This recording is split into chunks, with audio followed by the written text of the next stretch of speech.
Allahumma anta salam wa minka salam, etc. Wallahu ta'ala alam. The questioner says, how important is it to learn Islam from teachers and university? Because some people think you can learn Islam on your own, because it's only tafsir and hadith that you have to learn. Well, I think the Shaykh has been speaking about this since he came 4 days ago. The ways and the proper manner of seeking Islamic knowledge and seeking Islamic knowledge. But very briefly, you don't have to. If the question is, do you have to? You don't have to learn Islam in a university. But you have to learn it from someone who's more knowledgeable than you, then yes, you have to. You have to. If you have access to the Ahl al-Ilm, people who have more knowledge than you, especially those who are kibar, they have been studying and teaching knowledge 30, 40, 50 years ago, then that's a gold mine. You have to, go to those people, even if it's by crawling. You have to. You have to. But if you don't have that access and you don't have the means to get to them, then alhamdulillah, Allah has given us a way today in the life we live in. Allah has given us a way, which is the internet and all these media outlets and instruments which we can use. We can use all the classes and the durus of the great scholars of Islam of this time. They're available. They're available. It's just you putting your time into it. You can study today what the students of Shaykh ibn Uthaymeen, they studied with him throughout 15 or 20 years. Real studying, like a whole. Shaykh ibn Uthaymeen himself is a university. You can study Nahu, you can study Sarf, you can study Balagha, and if you go to Fiqh, don't even talk about that. You go to a Hadith, you read Sharh of Bukhari and Muslim, you talk about almost every field. He has over almost 4,000 cassette tapes. If you are to do one a day, that will take you 10 years. And trust me, if you are to do just that, I can say you might be better than 80% of those who go to Islamic universities. And the Shaykh is here, he can tell you. He can tell you that. So, do you have to? You don't have to. But if you can, then you have to. Because that is the best way. That is the best way. But today we don't have excuses. Nobody has an excuse today of not learning.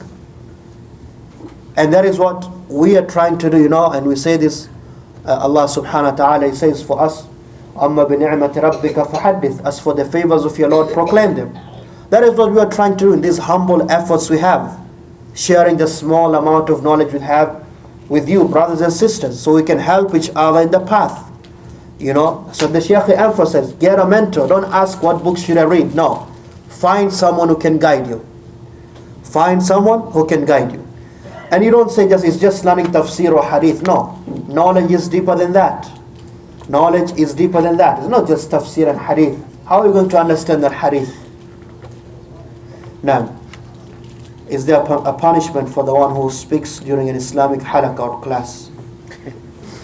That's a very good question. That's from the adab of ilm. Now, is there a punishment for the one who speaks during Islamic halaqah? In my classes, I would say yes. I would give a punishment. And that punishment would be several things. Wallahu alam. Not necessarily meaning it's a divine punishment from Allah. However, there has to be an adab. There has to be an adab. So all jokes aside, if a person is speaking during the class out of disrespect, being disrespectful, or a person is speaking because he feels that he knows more than the one who's talking, which he may, or that the person who's speaking doesn't have any knowledge and he's a deviant and you don't have to take knowledge from him and things like this, then that is a punishment for another reason. That's because it's kibr. You look at yourself better than someone else and you scorn others, you look down upon others. Then perhaps that applies to that question. Or from the concept of when a person is speaking in the majlis of hadith, it is considered to be a means of disrespect to the Messenger of Allah ﷺ. And we mentioned this about 3 nights ago.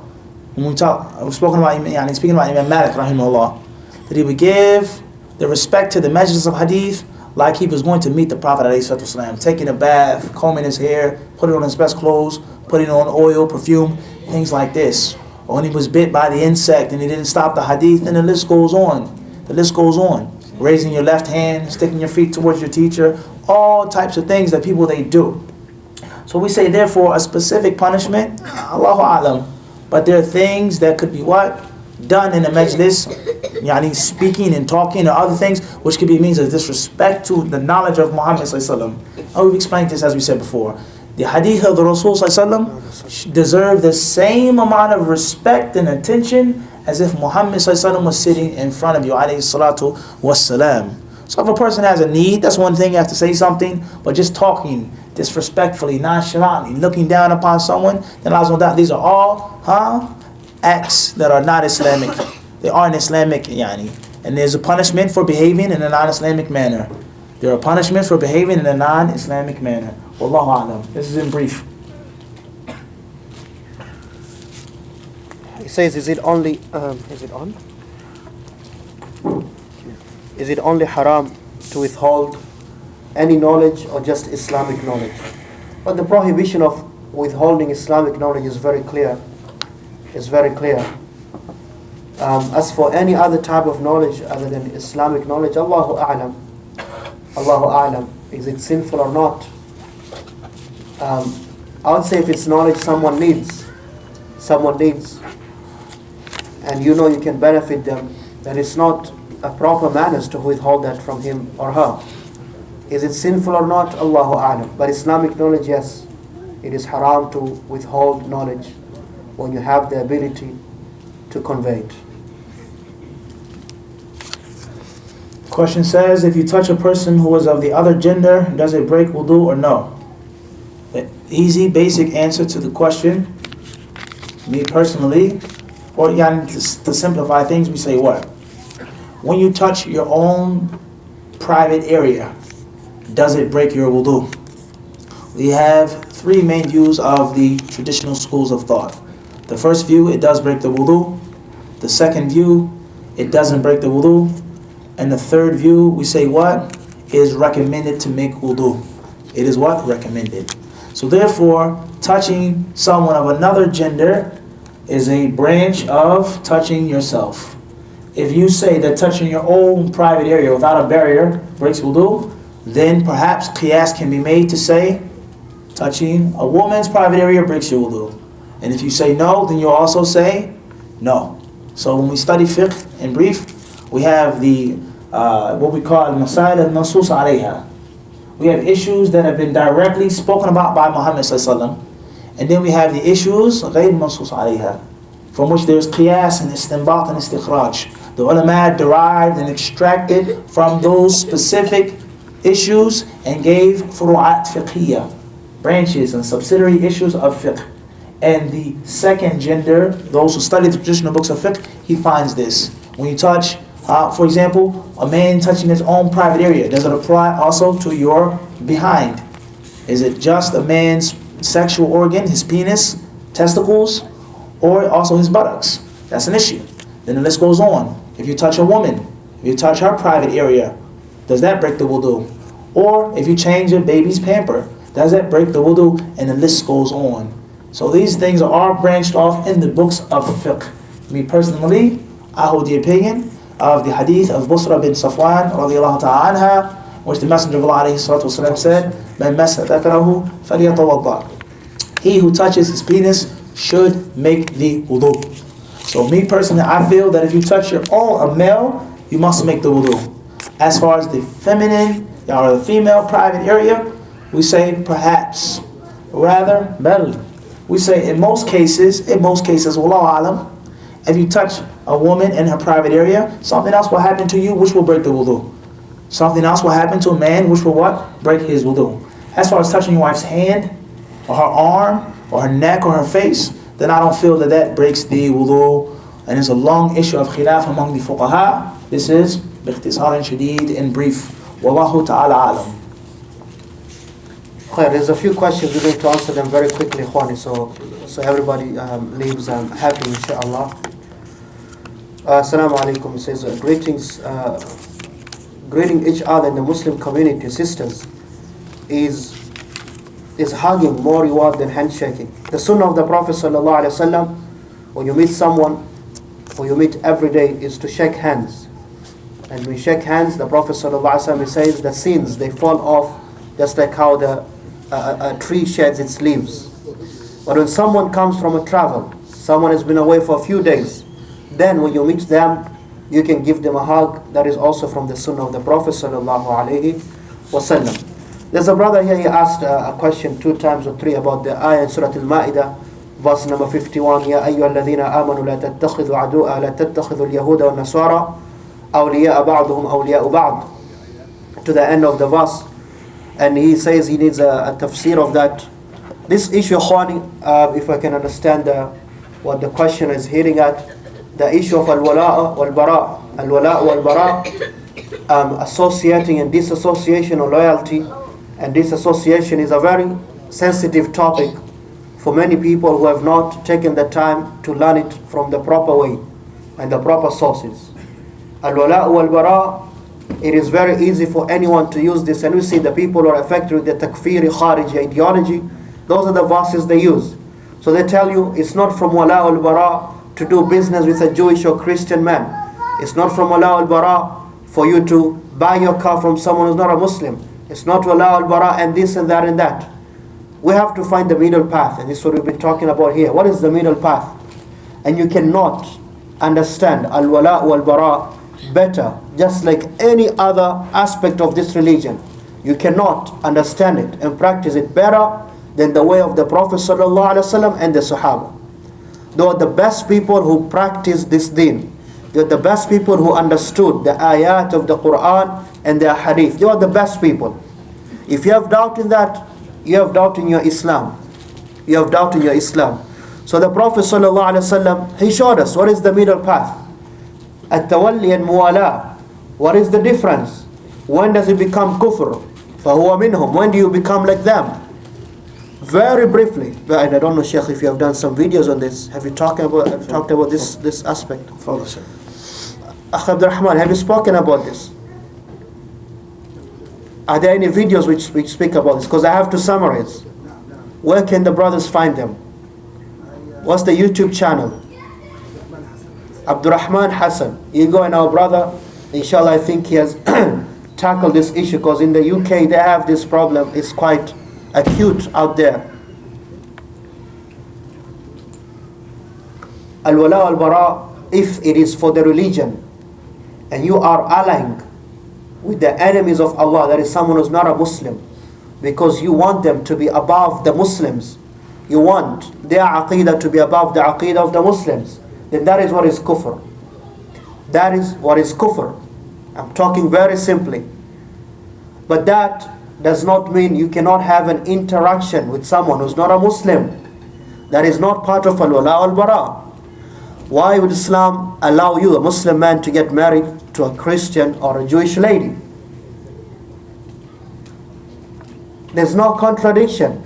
You love her natural love, she's your wife. But there's also al-bara in matters of aqeedah. Why would the Prophet ﷺ deal with the Jews of Medina and do business with them, to the point that when he passed away ﷺ, his body armor was pawned with the Jewish men? Today the people who don't understand, they say no, al-wala al-bara is to cut off everybody completely. No, that is not al-wala al-bara. It is in the matters of aqeedah, the matters of iman. That is where al-wala al-bara is. We have to understand that. We have to understand that. Your mother, your father, maybe you're a revert to Islam. Islam gave you the balance. Allah says, وَصَاحِبْهُمَا فِي الدُّنْيَا مَعْرُوفًا. You have to live with your parents very well, in the best way.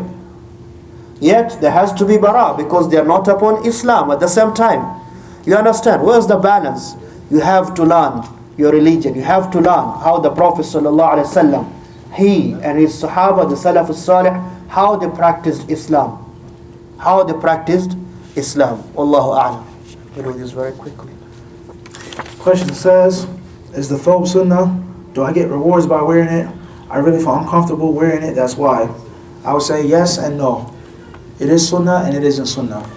I think that the thobe or any other type of Islamic attire with the proper intention could be a means of sunnah. Whereas one is intending to be closer to the appearance of the Prophet ﷺ, one is attempting to be distinguished as a Muslim and not to be confused as a non-Muslim, one is intending to be more modest, and the list goes on. from these aspects, and being in Allah subhanahu wa ta'ala, there is a reward.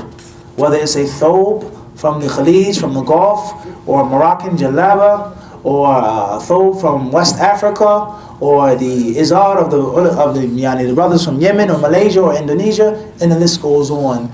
And the word thobe literally means a piece of clothes, an entire piece of garment. However, there lies no doubt the qamis was something that was beloved to the Prophet ﷺ. And the qamis is something that's worn on the upper part of the body.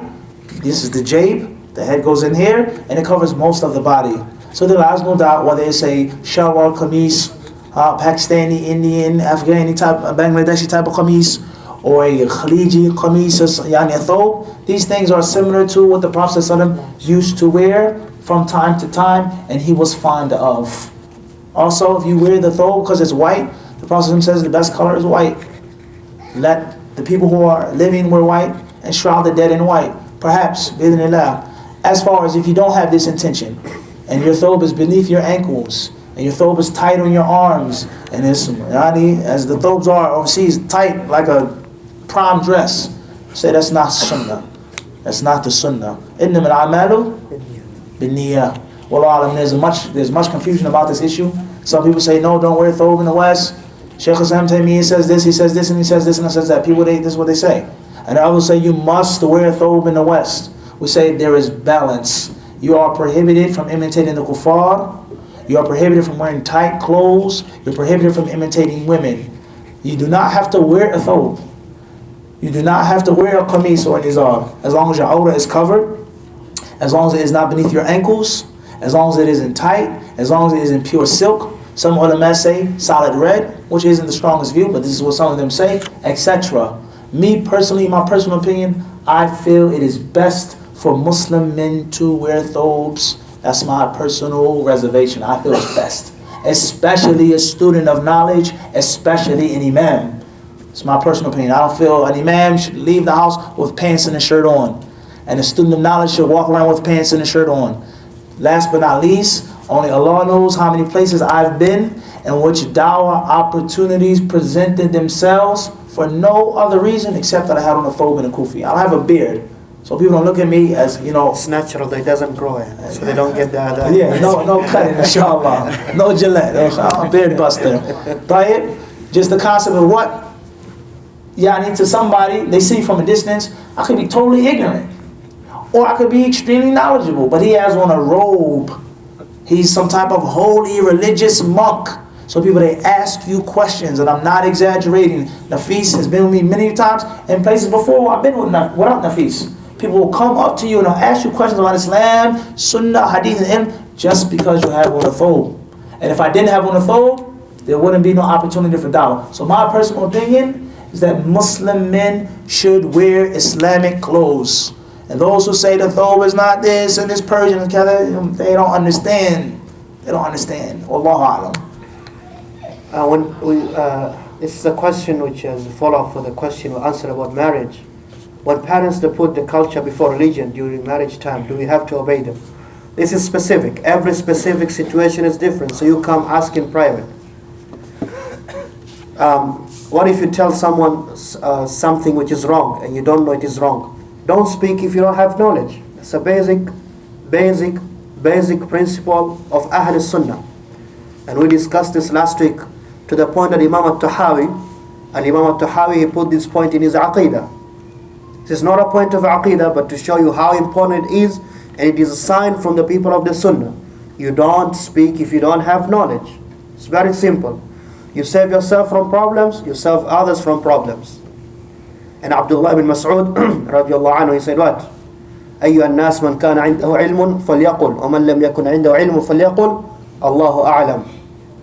Whoever knows, let him speak. Whoever does not know, let him say Allahu A'lam, Allah knows best.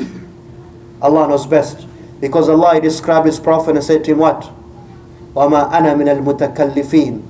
I am not of those who go into matters which are difficult and I'm not attributed to fulfill them. You don't know, don't speak. You don't know, don't speak. Wallahu a'lam. These two are together, Shaykh. These two. It says here, is it permissible for a woman to go to a mixed university to gain knowledge, whether worldly or Islamic? Can a woman study in a college or a university here in the West. We say a Muslim woman, should avoid mixing with men that aren't her mahrams. A Muslim woman should be shy, modest, and bashful. A Muslim woman should be diligent and earnest in seeking and learning knowledge. And she should ask Allah subhanahu wa ta'ala to facilitate for her a means and a way of learning and benefiting which is clean and pure and far from any type of fitna. And far from any type of fitna. I'm not going to get into the issue of free mixing. What is free mixing and what isn't free mixing? Because a lot of people, they have confusion about that. They say everything is free mixing. Some people say nothing is free mixing. These are masail ilmiya, masail fiqhiyya that have been spoken on hundreds of years ago. You'll be shocked.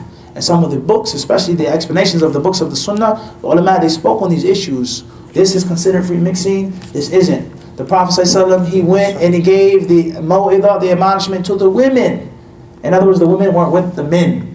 This woman, she served the Sahaba, etc. These masail daqiqah, we're not going to get into them right now. What is important is ask Allah, the Sublime and the Exalted, to facilitate for you what?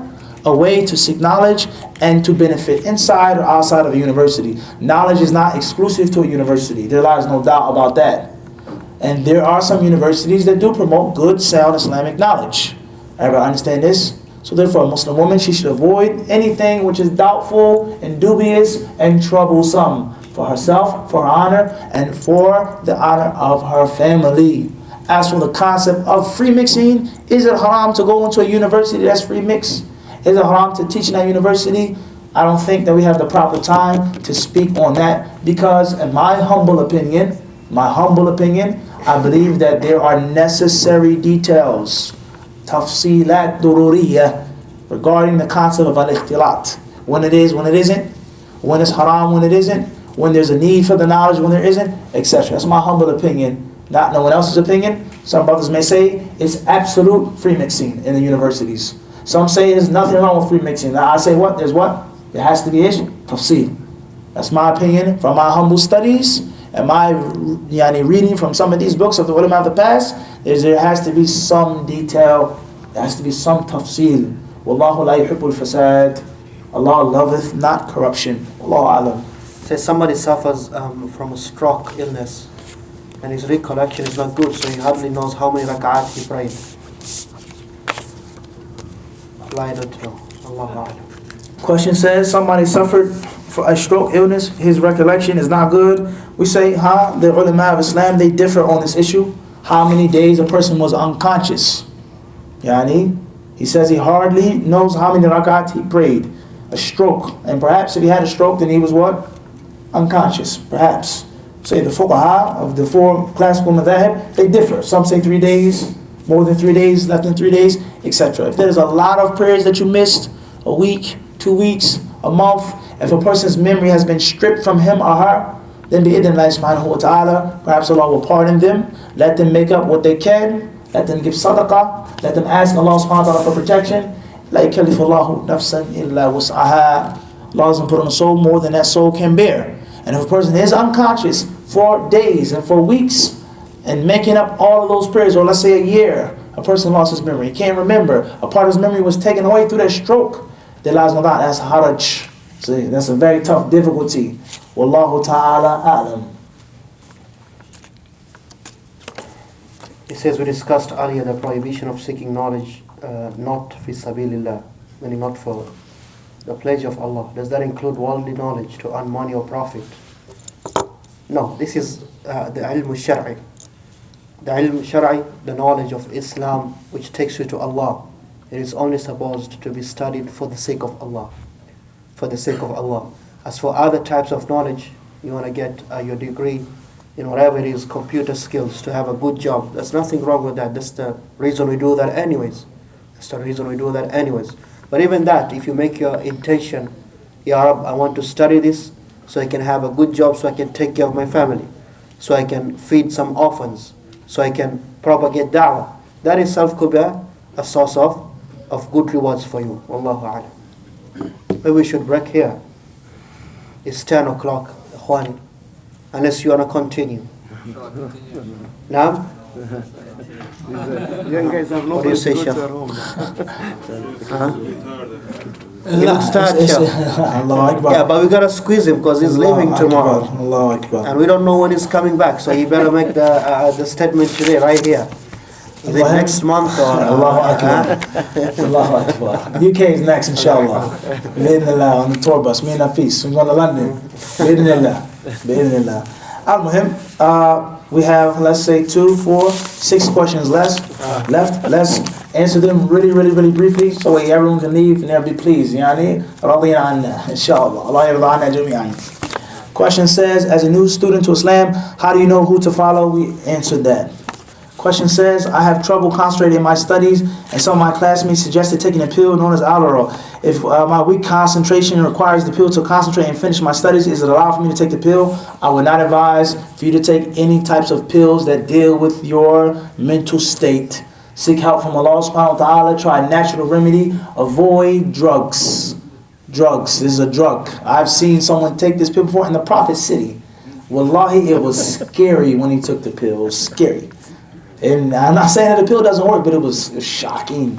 It was crazy. I wouldn't advise anybody to take that pill. Wallahu alam. Seek help in Allah subhanahu wa ta'ala. Focus. Drink something that's good, healthy, that's not a drug. Wallahu ta'ala alam. Question says, what should one do if they know that someone's child is doing haram but the parents do not know? And the parent aren't practicing, but they will be very disappointed when they hear what the child is doing. Adinu nasiha. Give them sincere advice. Give them advice in secret and private. Ittaqillah, fear Allah. Yani, what are you doing? Me personally, I wouldn't advise for you to just go and, yani, as we would say in our culture, to rat somebody out. This is looked down upon in our culture. We say this. Give them advice personally. Try to shake them up. Cause them to fear Allah subhanahu wa ta'ala. That's what I would do. What I would advise. Wallahu alam. Question says, كيف نجمع أو كيف is كذا نجمع كيف نجمع الأمر في الآية فلا تأكلوا مما لم يذكر اسم الله وفعل الرسول لما أكل من امرأة من اليهود وقوله بسم الله أنت لما سألت عائشة إلى آخره. نحن قد أجبنا على هذا السؤال وذكرنا لك يا أختي الكريمة أن المسألة هذه يطول فيها الكلام، يعني بين اشتراط الذبح وواجبات الذبح. يعني ذكرنا هذا الشيء أن المسألة فيها كلام، يعني ليس هذا موضع بسط الكلام في هذه المسألة. نقول ليس هناك بين الآية وبين الحديث أي تعارض. إذا صح الحديث لا يتعارض مع الآيات القرآنية أبدا، وإنما يجمع بينها بوجه من الوجوه المعتبرة لدى أهل العلم. الله عز وجل نهانا أن نأكل مما لم يذكر اسم الله عليه. ما المقصود بهذا الشيء؟ وهل اليهود يذكرون على الذبائح غير اسم الله؟ فيعني يرجع إلى الدروس والمحاضرات العلمية التي يعني يفصل الكلام في هذا الجانب. والله تعالى أعلم. هذا باختصار. والله ما عندنا وقت كي نجيب على هذا السؤال، لابد من التفصيل. في خلاف بين الفقهاء في اشتراط التسمية، هل الشرط أم واجب؟ هل يسقط بالنسيان أم لا؟ إلى آخره. والله أعلم. بل من أهل العلم من قال بأنه حتى ذكر غير اسم الله على الذبح كما قال أبو بكر العربي وغيره من العلماء. والله أعلم. Question says, Assalamu alaikum wa rahmatullahi wa barakatuh. Shaykh, I heard from a Shaykh during the life of the Prophet Muhammad sallallahu alaihi wasallam, a lady breastfed a teenage boy to make him, his name was Salim Hudayfa. Is that hadith true? Is it true? What was the reason that was allowed? Shaykh, sometimes I forget who narrated the hadith, but I remember the main idea. If I tell without the names who narrated, is it sin? We say that the hadith is sahih. The story is well known among the people of knowledge. The Prophet ﷺ, he allowed that woman to suckle that man because it was a difficulty and a hardship. She raised him. He was in her house from a young age. He now reached age. It was a hardship in him not being a mahram. So the Prophet ﷺ, he allowed her to give him that milk. That's the hadith in brief. As far as the issue, then the ulama, they differ on the permissibility or impermissibility of giving a grown man breast milk.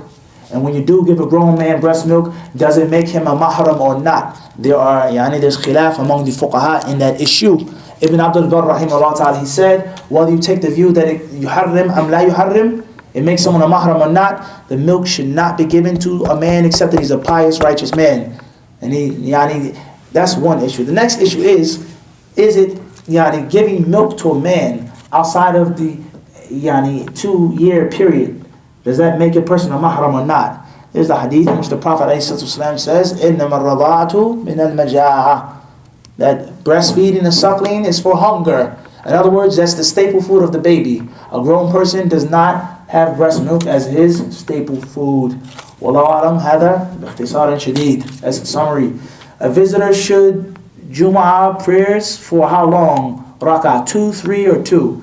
We say if you pray behind the Imam, you must make 2, not 3 or 1. As far as if you're far away from the masjid, then you don't have to make the Jumu'ah prayer. You make the Dhuhr prayer with the option, according to some of the ulama, 2 or 4. That's also in brief. Please forgive me for rushing. We just try to get everybody's question answered with the little knowledge that we have. Allah subhanahu wa ta'ala surely knows best. Surely it was my honor to be invited to Masjid Abu Hurairah Center. And I don't say this mujamalatan, sucking up to anyone or buttering up anyone. It was my honor. And only Allah knows, me and my companion, Nafisa, my 2 children, were very happy for being invited and coming here to Toronto, Canada. I ask Allah subhanahu wa ta'ala to bless Imam, Umar, to bless Shaykh Hasan, to bless Brother Awali, and everyone else on the board, Abu Nuh, all of the brothers and sisters who supported this conference, who organized this conference. May Allah reward them well, ameen. Forgive them of their sins and hide their faults, Allahumma ameen. I personally say thank you to you brothers for the invitation and the beautiful kind treatment. And I say thank you to all of you, brothers and sisters, for your good thoughts of me, sitting down, thinking that perhaps you'll get some type of benefit. Jazakumullahu khairan. Wallahi, we had a wonderful time. Wallahu a'lam.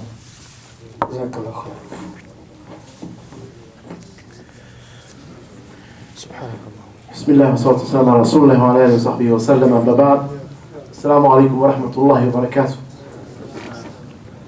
Again, I want to first thank all the brothers who participated in the conference, the Shaykh that are not here. Hopefully they will get this message.